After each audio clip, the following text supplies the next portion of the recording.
Boa noite a todos. Hoje nós temos um convidado, uma das maiores referências do tratamento da escoliose no Brasil.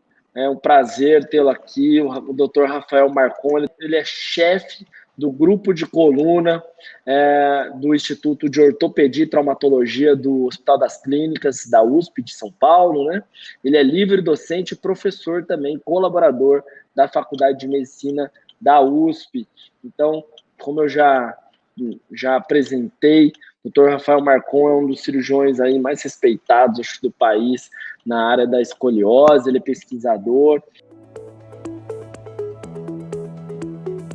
Então, hoje é um prazer poder falar com você, Rafael. Tudo bom? Obrigado, Rodrigo, pelo convite. Estamos me escutando bem? Estamos te escutando bem. Obrigado mais uma vez pelo convite. É sempre bom estar podendo falar desse assunto. É um assunto que sempre gera muitas dúvidas, principalmente em relação aos diagnósticos e principalmente em relação ao tratamento.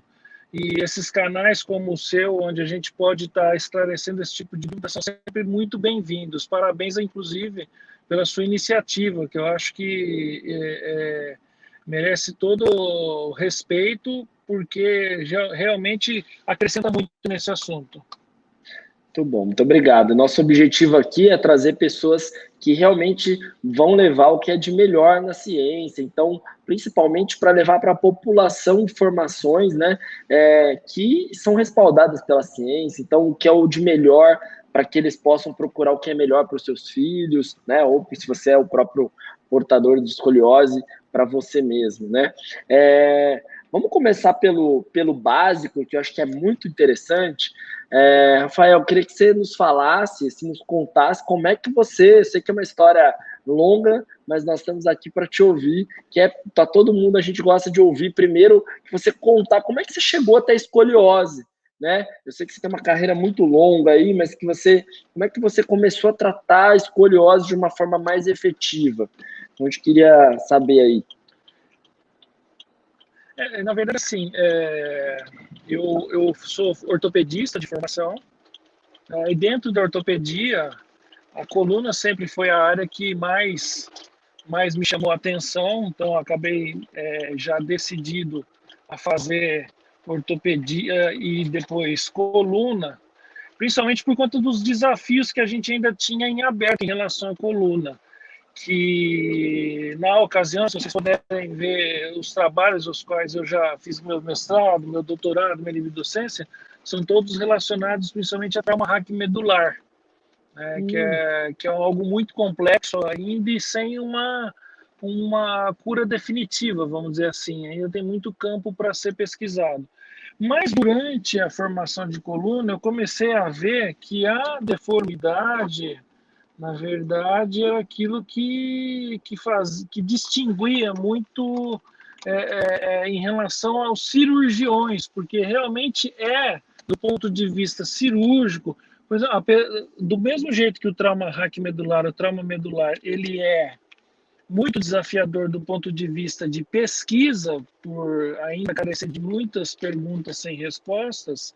Do ponto de vista de cirurgia, que é a minha paixão, a cirurgia, do ponto de vista cirúrgico, a escoliose, eu acredito que seja uma das cirurgias mais desafiadoras que a gente tem.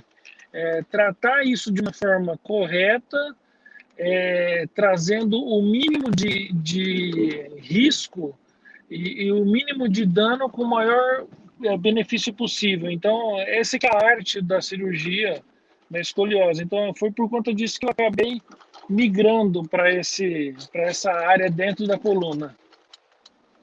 Que legal, que interessante. Eu também acredito que essas duas áreas aí realmente são muito desafiadoras.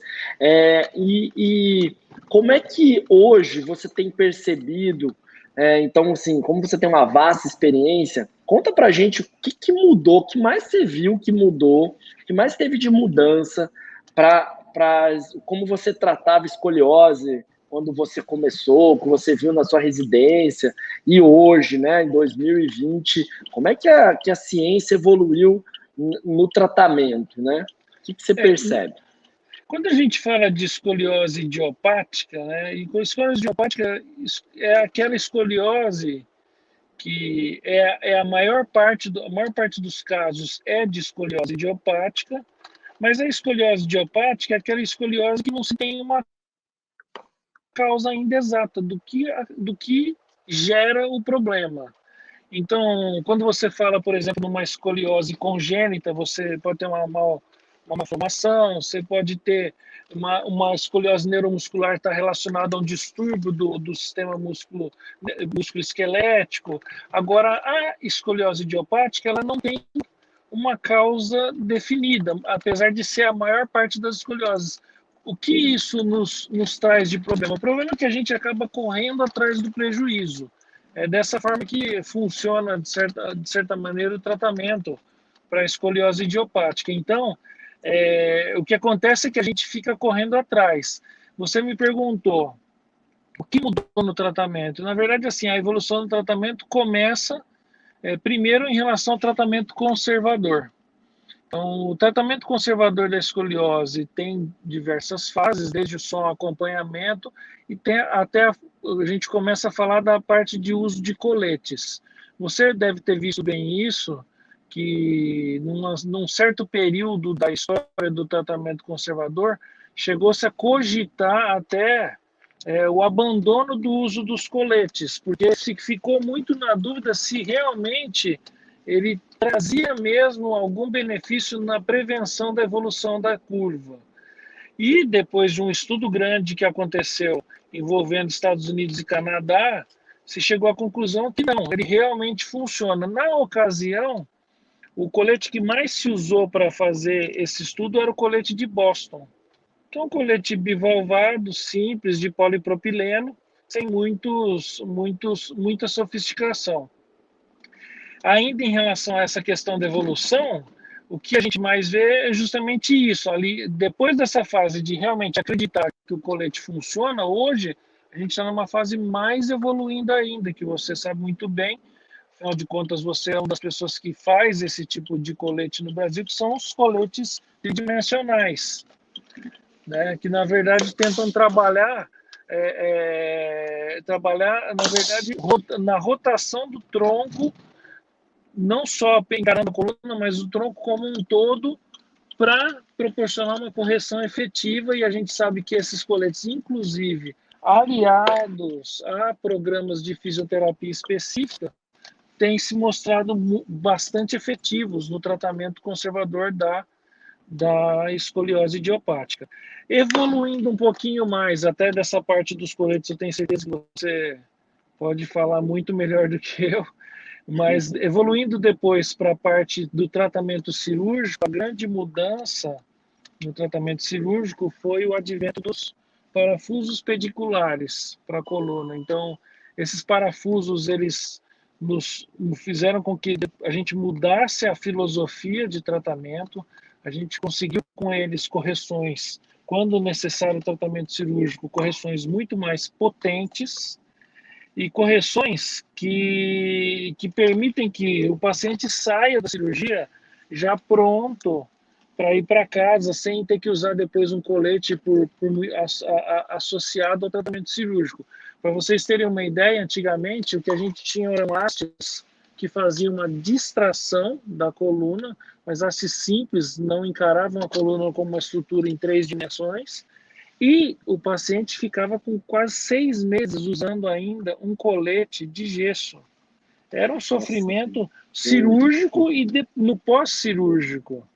Então, isso Rafael, já melhorou bastante. Quanto tempo essa evolução, assim? Porque isso eu imagino que tenha sido um salto, né? Eu fico imaginando como que o pós-operatório desse paciente foi mais rápido, mobilidade, locomoção, força para ele voltar à sua vida normal, né? Então, quanto tempo aconteceu para ter essa mudança no tratamento cirúrgico? Nós estamos falando de quantos anos isso, assim, que assim, se você pensar que eu tenho um pouco mais de 20 anos de formado, eu peguei no começo da minha residência ainda alguns resquícios de tratamentos feitos dessa maneira. Né? Então foram os últimos, na verdade. Tá. Mas tudo bem, mas é uma coisa bem assim, rápida, né? Falando assim, 20 anos É 20 relativamente anos, nova. exatamente, 20 anos em medicina é uma coisa relativamente nova, com certeza. Tá, maravilha. E daí depois desses 20 anos, e desses 20 anos para cá, o que mais você viu que surgiu de muito diferente do tratamento cirúrgico? Tem muita gente que ainda, né, ainda não entende muito que hoje, com a neuromonitorização, as cirurgias começaram a ser muito mais seguras para os pacientes, né? Então, como a gente está falando para muito paciente, acho que vale a gente fazer um capítulo, talvez à parte, sobre isso. Você lembrou bem, né? Na verdade, o que a gente percebe que aconteceu é que eu falei especificamente do tratamento cirúrgico, pensando no meu ponto de vista, ali no ponto de vista do cirurgião, mas na verdade tem todo um conjunto de coisas que aconteceram simultaneamente, né, que proporcionaram e deram segurança a esses parafusos que são, de certa forma, é um tratamento mais agressivo, que vai te proporcionar um melhor resultado, mas que ele depende de todo um suporte para que ele possa acontecer. Então, você falou muito bem, o advento da neuromonitorização foi um grande salto também. Imagina que para fazer uma cirurgia dessa, antigamente, você não conseguia saber se a medula, no momento da correção, ela estava sofrendo ou não. Isso é uma catástrofe, porque você, nessa situação, sem saber se a medula está sofrendo ou não, o que a gente tinha que fazer para poder ter certeza que o paciente estaria saindo bem da cirurgia? A gente teria que acordar o doente durante a cirurgia. Então, você imagina que situação traumática acordar um doente durante uma cirurgia para poder saber se ele mexe ou não as pernas. Claro. Isso. Hoje vocês têm Pode muito falar. mais segurança, né? Hoje vocês têm muito mais segurança para fazer um procedimento cirúrgico, né? Sim, por conta dessa situação que nos permite, com a monitorização, você não precisa acordar e você, na verdade, você consegue com a monitorização ter diversos detalhes que vão te da parte não só motora, que você não precisa mais acordar o doente para ter certeza que ele está bem, mas da parte, por exemplo, sensitiva também. Você tem outras coisas que são mensuradas durante a monitorização pelo eletrofisiologista que está na sala. Outra coisa, por exemplo, a gente está falando de advento de coisas que podem nos acrescentar ou nos dar mais suporte na cirurgia da escoliose. Você tem, por exemplo, advento de drogas que surgiram durante esse período que permitem que o paciente sangre menos, como o transamin, por exemplo, que a gente usa de rotina atualmente nas cirurgias. Você tem, por exemplo, o uso de cell saver. Não sei se todo mundo sabe o que é um cell saver. Cell saver, ele é um sistema que coleta o sangue do paciente, que a gente acaba, durante a cirurgia, ele tem um sangramento natural, né, à medida que você vai fazendo a cirurgia, esse sistema consegue coletar esse sangue e devolver para o doente depois. Então, isso é bastante interessante, porque você, com isso, economiza transfusões de sangue para esse doente. Né? E assim, outra coisa bastante recente que a gente também, quando consegue usar, eu acredito que ajuda muito, por exemplo, é o cortador de osso ultrassônico. Então, são várias coisas que são pequenos detalhes que vão se somando e que acrescentaram muito ao longo desses últimos anos a cirurgia de coluna, que fez com que ela fosse mais segura atualmente. Então, resumindo aí para o pessoal que está ouvindo, hoje no tratamento cirúrgico ele é mais seguro, o médico tem muito mais segurança para poder também acompanhar todo o processo cirúrgico. Ele vai sangrar menos por toda essa parte de transfusão e também vai ter uma segurança ali melhor com relação a isso, porque é uma cirurgia grande, né? Ele vai ter parafusos, né? Acho que mais modernos também, que acho que vão vão ajudar, que você citou, e também essa parte de todo o medicamento, que também vai dar esse suporte aí, desde a sedação, todo o processo aí também pós aí para esse paciente. Bastante mudança, né?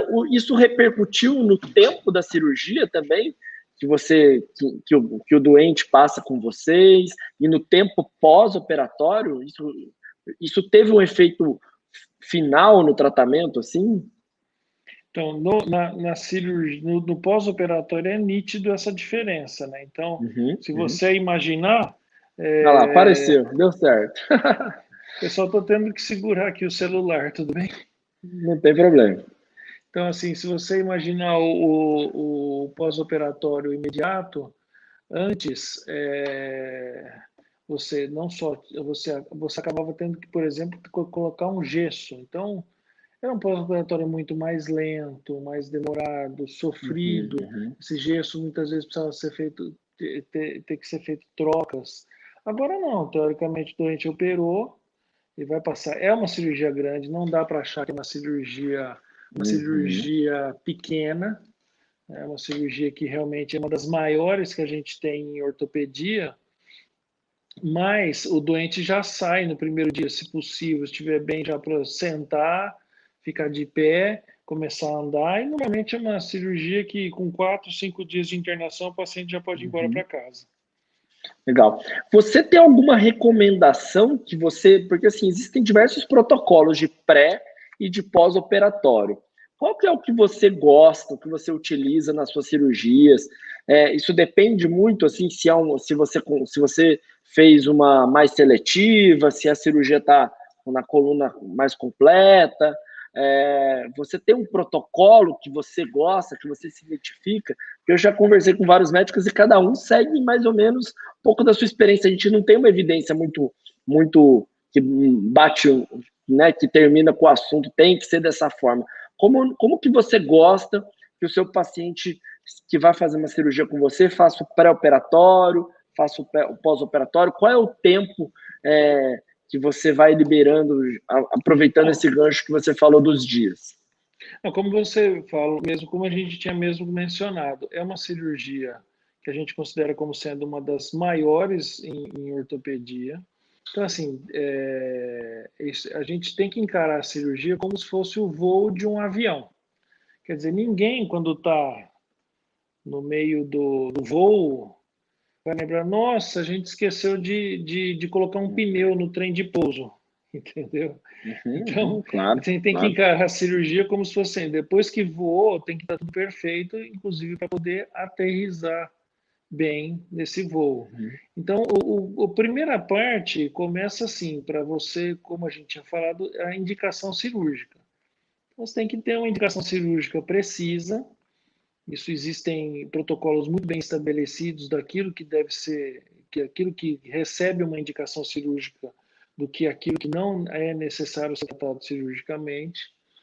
Uhum. Feita a indicação cirúrgica para a escoliose, a outra questão que precisa ser primeiro colocada é qual o tamanho da minha cirurgia?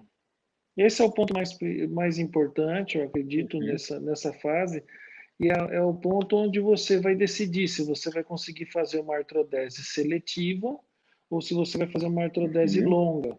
Isso tem muitas implicações na vida depois desse paciente e por que eu acho que é uma das coisas mais importantes para ser decididas? Porque você fica exatamente numa corda bamba nesse momento. A artrodese seletiva, ela é permitida quando você tem uma curva escoliótica principal e você considera que as outras curvas da escoliose, elas são secundárias àquela curva principal.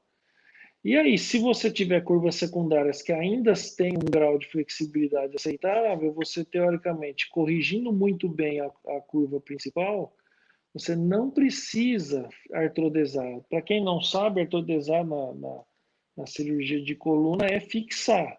A Uhum. cirurgia de escoliose, ela tem esse grande dilema que a gente ainda não tem uma cirurgia que seja perfeita. O que seria a cirurgia perfeita? A cirurgia que corrigisse a escoliose e deixasse a coluna mexendo.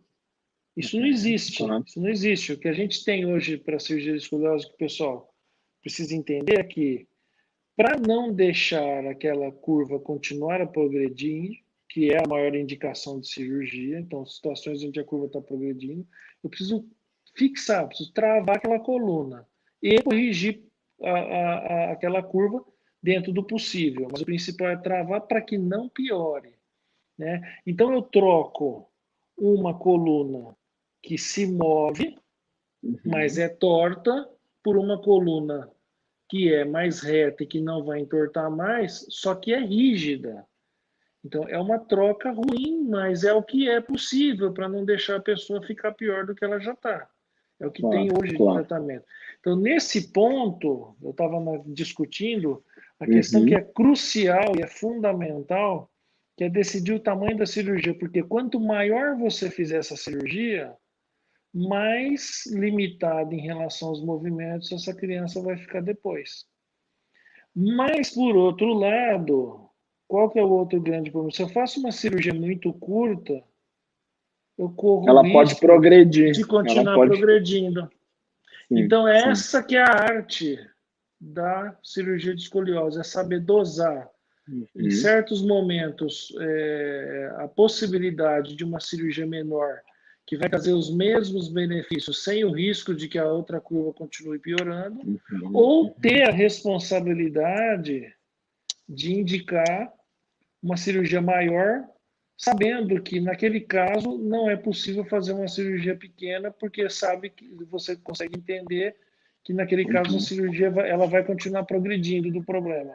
Feito essa questão desse planejamento, que eu acho que é o ponto crucial, aí você tem que passar por todas as avaliações e as mais diversas possíveis. Às vezes, se necessário, você pode ter que precisar de uma avaliação da função pulmonar, você tem que ter uma avaliação pré-operatória do anestesista, você tem que ter uma avaliação pré-operatória do pediatra que está acompanhando essa criança, Uhum. tem que estar com Uhum. todos os exames checados e em ordem.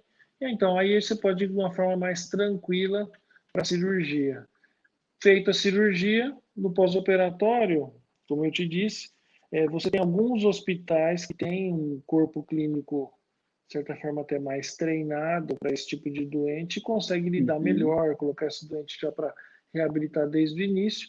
A ideia é que mexer o mais precocemente possível, isso vai proporcionar uma recuperação mais rápida, isso vai proporcionar com que esse paciente ele possa sair mais precocemente do hospital. Tá. Depois do hospital, quantos dias você libera para fisioterapia, por exemplo?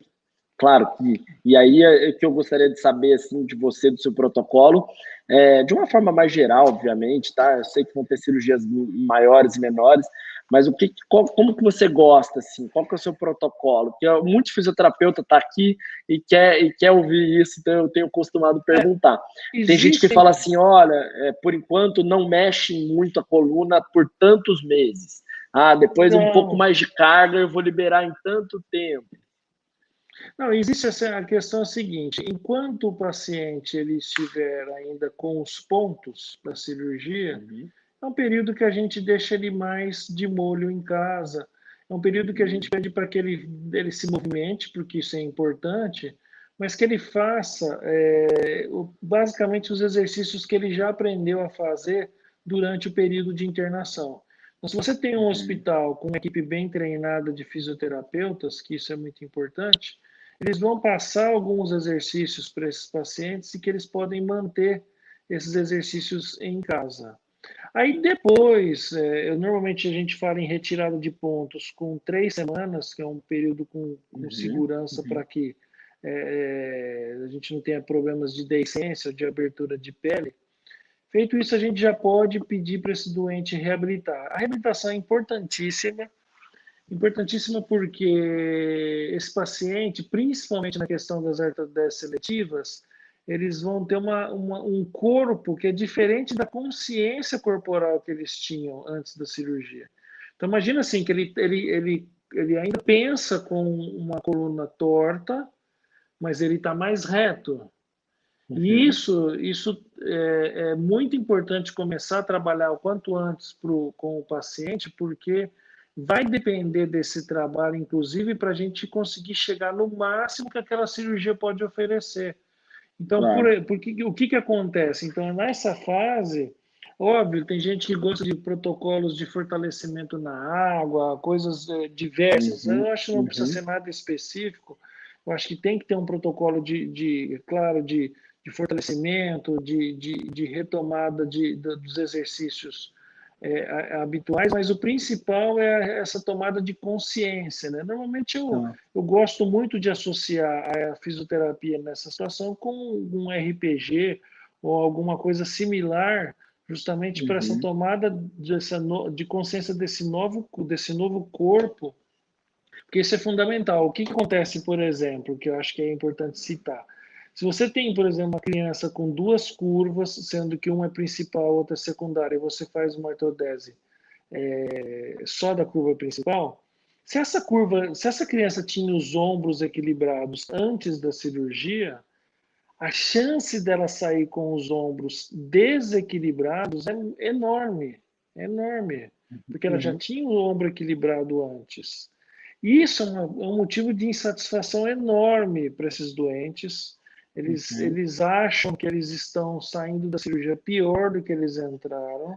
Mas Existe eles até têm que. alguns estudos que mostram isso, né? Que o paciente ele refere sucesso da cirurgia de escoliose baseado no desnivelamento do ombro dele, né? Existe, Exatamente. existe. Esse é o E, maior fator, né? não, isso é um negócio importantíssimo. E aí a reabilitação ela é fundamental para fazer essa recalibragem do ombro, porque Nós temos feito bastante isso, em alguns pós-operatórios, porque o paciente é aquilo que falou. Então, para fazer uma analogia para quem já ouviu do membro fantasma, né? Alguém que perdeu o braço e ainda percebe o braço, porque o braço, né, ele não foi desconectado do cérebro. Isso acontece exatamente a mesma coisa, acho que tentando ilustrar para o pessoal de casa o que o doutor Marcon falou. Ele está adaptado nessa curvatura da escoliose, e a partir do momento que ele ficou reto com a coluna, ele ainda está, o cérebro dele ainda não assimilou isso. E muitas vezes demora muito tempo. O trabalho de ensinar, né, essa autocorreção tem ajudado muito, e alguns médicos que acabam nos mandando, é muito interessante, eles falam assim, falou exatamente essa frase, corrige esse ombro aí, que o paciente, ele vai, com o exercício postural, vai dar essa equivalência no ombro, e o sucesso da cirurgia vai vir mais rápido, ele vai ficar mais satisfeito com a cirurgia, né? É não, você interessante. falou tudo. Eu acho assim, a gente precisa da ajuda de vocês no pós-operatório, porque você pode ter feito a cirurgia maravilhosa, seguido todas as regras, porque existem 1 milhão de regras para se determinar se você vai fazer uma artrodese que é seletiva ou não. Existe 1 milhão de regras para se determinar onde começa e onde termina a cirurgia. Você pode fazer tudo isso da forma mais perfeita possível. Se o doente sai e ele vai sair com o ombro desequilibrado, se a gente não tiver essa ajuda de vocês para encarar essa nova fase e poder dar para esse doente uma nova consciência corporal, todo esse trabalho técnico ele acaba sendo perdido. Você sabe que existem estudos que falam que quase que 1/3 ou mais de 1/3 das cirurgias de escoliose acabam saindo com o ombro desequilibrado. E, como você mesmo disse, esse é um dos maiores motivos de insatisfação dos doentes. Só que, isso é importante, tem gente, numa fase mais afoita, o pessoal chegava a reoperar esses doentes, de tão aflito que os doentes ficavam, achando que o resultado tinha sido ruim. E hoje já está mais do que estabelecido. Ninguém mais hoje em dia fala em reoperação de escoliose com menos de 1 ano, porque se a queixa for desequilíbrio de ombros. Então, ninguém pode falar em que vai ter que reoperar se tiver menos de 1 ano de tratamento com o fisioterapeuta que vai estar trabalhando junto nessa questão. Tá, maravilha, excelente. E aí, só para finalizar aquela pergunta que eu fiz, e com quanto tempo, mais ou menos, em média, você já libera para o paciente poder fazer suas atividades assim, um pouco mais com carga, e depois, assim, atividade física, quanto tempo? Só para a gente ter Olha, um pouco do pelo seu menos protocolo. um mês para a gente poder, para poder começar a trabalhar com carga É mais rápido, né? pesada, Rápido. é mais rápido. E assim, o paciente com 3 meses, estando tudo bem com a cirurgia, pode já voltar à atividade esportiva, gente, mas esportes não de contato, né? Então, se ele Claro. quiser encarar uma corrida, alguma coisa nesse Uhum. sentido, já está fazendo ali com 3 meses. Uhum. Esportes de contato a gente deixa bem mais para frente, tá? Claro, No claro. mínimo, no mínimo com 6 meses, se não até Tá. um pouco mais, se tiver com dúvida. Pelo risco mesmo de um empurrão, uma queda muito abrupta, Porque né? esportes onde a gente fala esportes de não contato, o paciente teoricamente tem domínio de toda a situação, né? Ele Uhum. não depende da boa vontade de alguém não Claro. machucá-lo. Então, esses a gente consegue liberar antes, como eu falei, até uma corrida com 3 meses. Agora, o de contato é o problema, porque a gente tem que entender o que a gente faz na cirurgia. Como eu estava dizendo, a gente coloca parafusos, a gente disseca o osso, a gente faz tudo aquilo para deixar a coluna um pouco mais corrigida, mas principalmente aquela coluna, ela tem que, na verdade, tem que colar, ela tem que artrodesar, aquilo tudo tem que se fundir num grande bloco só de osso para que aquela curva não progrida. Os parafusos, eles são como se fossem muletas, deixando aquelas estruturas no que a gente fala de silêncio mecânico para que o osso cicatrize. Então, Claro. enquanto esse osso não tiver cicatrizado, se você fizer, por exemplo, esporte de contato e tiver algum trauma mais importante, aquilo pode se quebrar. Você pode ter Ótimo. quebra do parafuso, soltura e o resultado da cirurgia sua fica comprometida, né? Olha que interessante, Aline Gomes, tá? Olha só, o meu irmão fez acompanhamento de escoliose com o Dr. Rafael na ACD. Eu fiz artrodese de escoliose e hoje sou estudante de fisioterapia. E aí ela comprou o meu curso, o curso do Rodrigo, do tratamento da escoliose baseada em evidências, e está colocando em prática com o irmão. Olha que família como uniu aqui nós dois. Olha que interessante. É dar o melhor tratamento para ele, já que na minha época eu não tive essa oportunidade. Ela escreveu. Bem legal a história da Aline. E aí ela fez uma pergunta. Falou assim, ó, minha pergunta é sobre o uso daquela coroa colocada no crânio para fazer a tração na coluna. Se ainda é usado, em qual momento que deve ser usado esse procedimento na cirurgia de escoliose. Isso me parece muito arcaico, né? Não tem nada mais moderno que isso não, doutor Rafael? Por incrível que pareça, não é algo arcaico, é só algo que ficou Arcaico que eu quis dizer assim, aos olhos primitivo, de quem. primitivo. Isso, acho que falei, acho que melhor. Você. Mas não, você realmente, mas assim, é algo que hoje ele ainda é utilizado, mas ele ficou uhum, restrito a algumas situações muito específicas. Isso também varia um pouco do gosto do cirurgião. Por exemplo, tem cirurgiões que preferem operar escoliose idiopática sob tração, tem outros que não. Eu particularmente não gosto, eu acho que isso aumenta um pouco o risco para possível lesão medular, porque uhum. quando você às vezes pode proporcionar um estiramento exagerado. Mas eu acho que ela está perguntando daquela Agora tração sim, anterior. Isso. agora achei. Então, aí eu, assim, isso eu estou querendo dizer o seguinte, que isso é uma coisa que varia de cirurgião para cirurgião, como podem variar as técnicas, mas aquela coroa que ela chamou é o halo craniano. Então, Isso. aquele halo, ele é preso na calota craniana, e a função é básica é essa mesmo que ela disse, é esticar o doente. Quando que a gente Uhum. ainda usa e quando que a gente usa?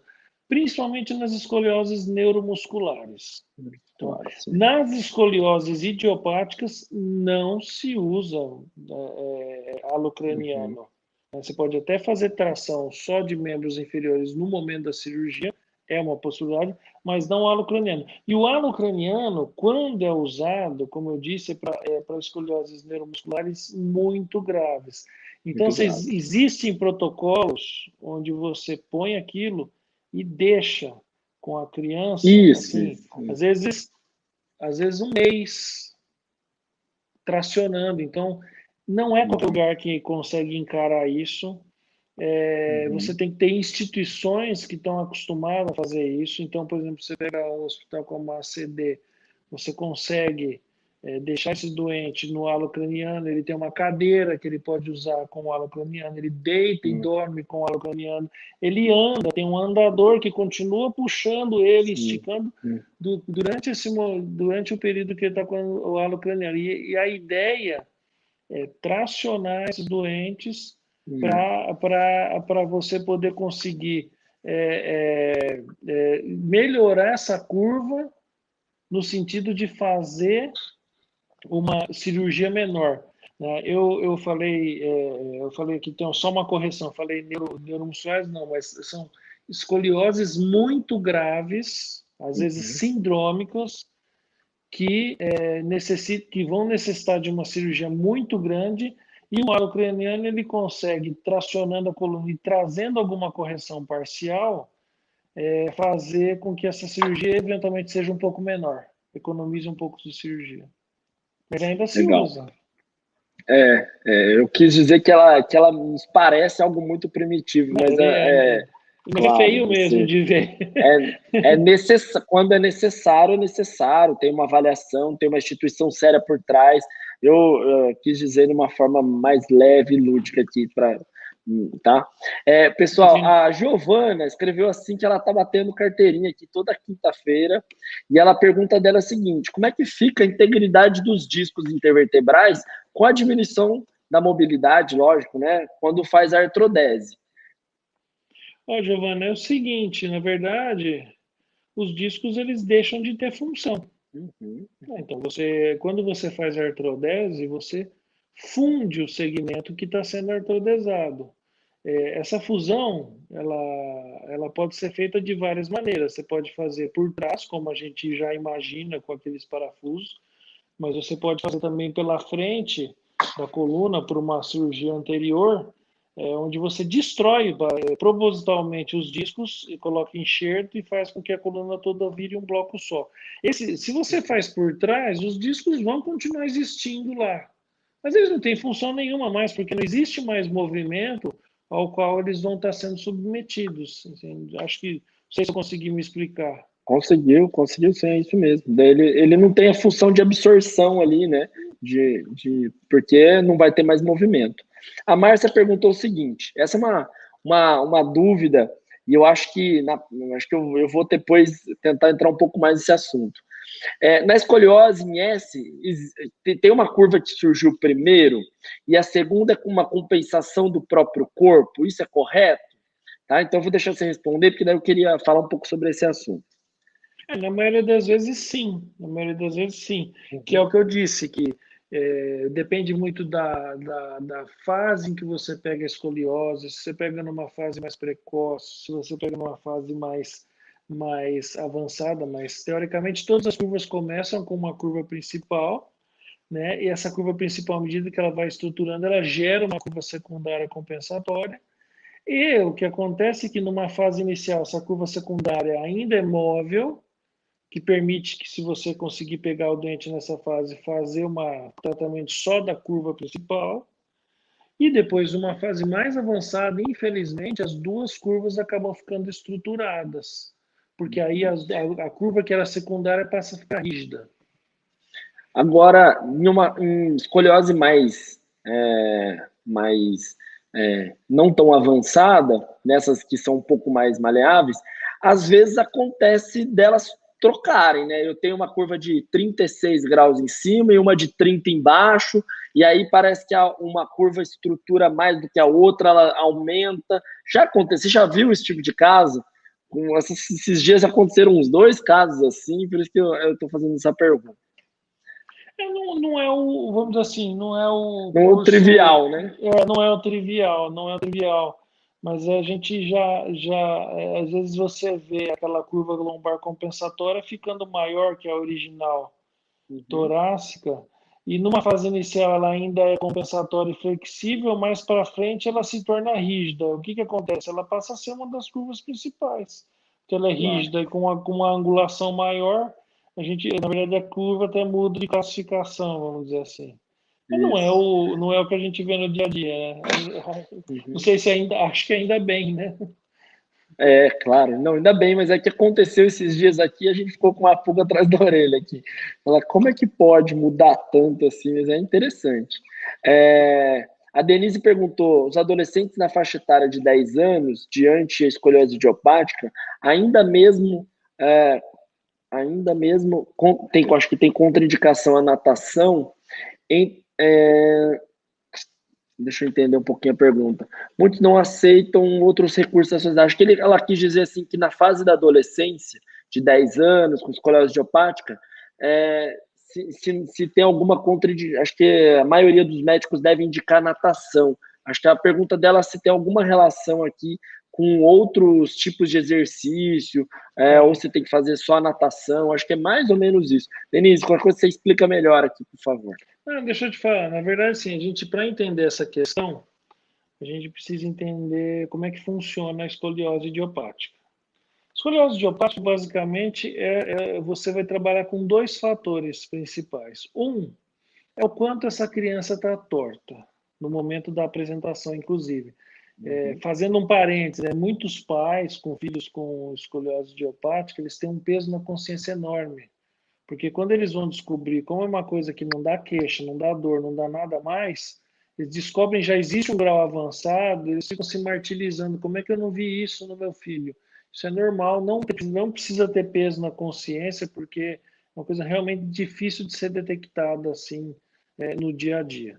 Mas, enfim, existe na escoliose essa questão que depende do quanto que está torto e de qual é o potencial para essa criança crescer ainda. Por quê? Porque esse potencial de crescimento vai nos dar o quê? O quanto que essa curva ainda pode piorar. E é essa corda bamba que a gente tem que trabalhar. Por que eu estou dizendo isso? Eu vou chegar no teu questionamento. É sabido que nessa fase inicial de 0 a 20 graus de curva em crianças ainda com potencial de crescimento, a gente não consegue ter uma prova absoluta que consiga deter essa evolução, principalmente porque existe um fator genético. Então, eu tenho que fazer natação? Não necessariamente. O que a gente normalmente recomenda para as crianças nessa fase é manter uma atividade física saudável, para manter uma consciência corporal, fortalecer essa musculatura postural. Isso vai ajudar como um todo. Agora, eu consigo garantir que fazendo isso ela não vai ter escoliose? Não. Nenhuma garantia. Esse que é o ponto. Então, isso que a gente precisa ter que Exatamente. entender. Às vezes a gente bota as crianças para fazer alguma coisa, precisa ser natação? Não. Precisa ser qualquer coisa que você consiga fazer, e principalmente a gente às vezes põe as crianças para fazer alguma coisa mais para tratar os pais do que as crianças, porque eles não conseguem imaginar, mas eu não tenho nada para fazer, vou ficar só observando. Então, de certa forma, tem um grande fator aí que você precisa dar também alguma coisa para satisfazer essa ânsia dos pais. É óbvio que o exercício é ótimo, sempre auxilia em outras funções, inclusive, mas eu não consigo garantir que fazendo isso ele vai ter Sim, regressão ou impedimento dessa curva claro. piorar. É que a natação é uma excelente atividade física, então pode fazer, não tem nenhuma contraindicação, mas ela não é um tratamento para E, escoliose. e Então, não precisa né, ser as ela pessoas. sempre, né? Exatamente. Então pode. O que eu falo? Qual a atividade física? Qual a pessoa gosta de fazer? Correr, pular, jogar, dançar, brincar, ser criança, tá? Então, a atividade física é muito importante. Só para vocês terem uma noção, fez a estatística de um trabalho nosso aqui, e os pacientes que chegam no nosso instituto foram 125 com escoliose idiopática, que nós fizemos um coorte. Os pacientes que não fazem atividade física, eles chegaram no consultório com curvas maiores do que aqueles que são sedentários. Então, assim, é importante fazer exercícios gerais também, não, né? Até porque essas pessoas não não feito nenhum tipo de atividade física, tá? Nenhum tipo de tratamento de fisioterapia, etc. E hoje, Não, de e 10 a tem. 25, de 10 a Desculpa. 25 graus, a gente já tem exercícios específicos, daí sim, que podem ajudar aí a segurar essa progressão. Mas o problema é que é muito difícil chegar a paciente com 10 a 25 graus. No seu consultório também, né, Rafael? Sim, muito difícil. E eu coloquei essa questão da natação porque às vezes a pessoa não tem recurso Sim, para fazer sim. natação. Então, não precisa se martirizar pela falta de recursos financeiros para fazer a natação. Você vai conseguir fazer qualquer atividade física melhor do que não fazer nada. Com certeza. O Eric perguntou aqui se vocês já viram um jovem de... essa é uma pergunta até, acho que é importante. Ele tem 17 anos e tem 58 graus, tá? Ele perguntou se é possível diminuir o grau, mas a pergunta é a seguinte, nesse caso, seria apenas cirúrgico? Mas aqui acho que vale falar porque ele já está, talvez, no final do crescimento, ele já é quase um adulto, né? Existem assim, as indicações clássicas de tratamento cirúrgico para escoliose, assim, de 0 a 20 graus, teoricamente, acompanhamento, como você mesmo disse. Existem até programas de exercícios específicos nessa fase tentando ajudar, que são extremamente válidos. De 20 a 40 graus é a fase em que a gente, em crianças com potencial de crescimento, é a fase que a gente fala nos coletes, e aí tem esses diversos coletes, podendo estar ou não associados a um programa de reabilitação junto com o colete. E de 40 graus para frente, aí começa a questão de entrar nos tratamentos cirúrgicos. Se a criança ainda tem um potencial de crescimento muito grande, ela ainda é muito nova, com as cartilagens de crescimento ainda abertas, e já tem 40, 45 graus, já ela tem indicação cirúrgica. O grande problema está nas curvas maiores, com mais de 50 graus. Então, aí que entra numa questão que é um pouco mais complicada, que é baseada num estudo que foi feito. Teve um médico que acompanhou por vários e vários anos, durante toda a vida, pacientes num grande grupo de escoliose, e foi visto que pacientes com mais de 50 graus, mesmo com maturidade esquelética, tem uma chance grande de progressão de 1 grau por ano.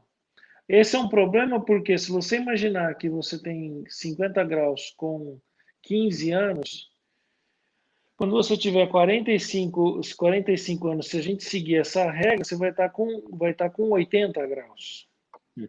Então, isso passa a ser um problema depois na vida adulta. Então, tem muitos autores preconizam que com mais de 50 graus, mesmo depois do crescimento da maturidade esquelética, teoricamente você teria indicação de tratamento cirúrgico para evitar essa progressão no futuro. Eu, particularmente, eu gosto, pacientes já com maturidade esquelética, eu gosto de ter documentado que existe realmente uma progressão. Sim, porque nesse estudo não são todos, né? Não são todos os pacientes que pioraram, né? Exatamente. Então, Então, pode ser... eu prefiro documentar. Então, eu acompanho essa paciente, mesmo ele já tendo adquirido a maturidade esquelética, esses pacientes com curvas... Se o paciente já adquiriu maturidade esquelética, tem uma curva de menos de 40 graus, alta.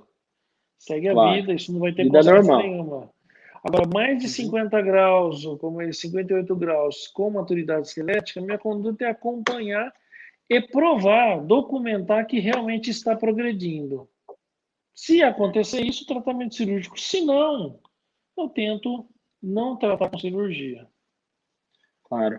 Aqui a Nath Medeiros, que é a nossa paciente, ela escreveu assim, ó, ela tem um blog, tá, sobre escoliose, muito legal, sigam ela lá no TikTok, ela é famosa no TikTok. Ela escreveu assim, ó, as pessoas me perguntaram nos meus vídeos sobre o fato de eu ser atleta de natação, se serve como forma de tratamento. Então, o tratamento, ela teve escoliose, a escoliose estava progredindo mesmo sendo uma atleta de natação. Então, ela teve que usar colete, ela faz exercícios, e aí sim ela conseguiu ter um bom resultado aí para evitar essa progressão. Muito bom. Marcon, nós estamos chegando no nosso final. Queria que assim, você desse 2 recados aí. Assim. Primeiro, para quem tem escoliose, né, precisa dos seus cuidados, onde que ele te encontra, como é que ele faz para poder se consultar, né, ou tem um filho com escoliose.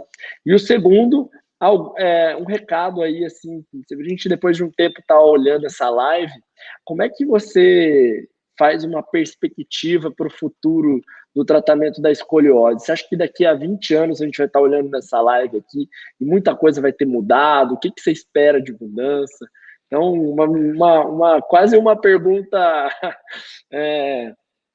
do mandinar aqui para você, tá?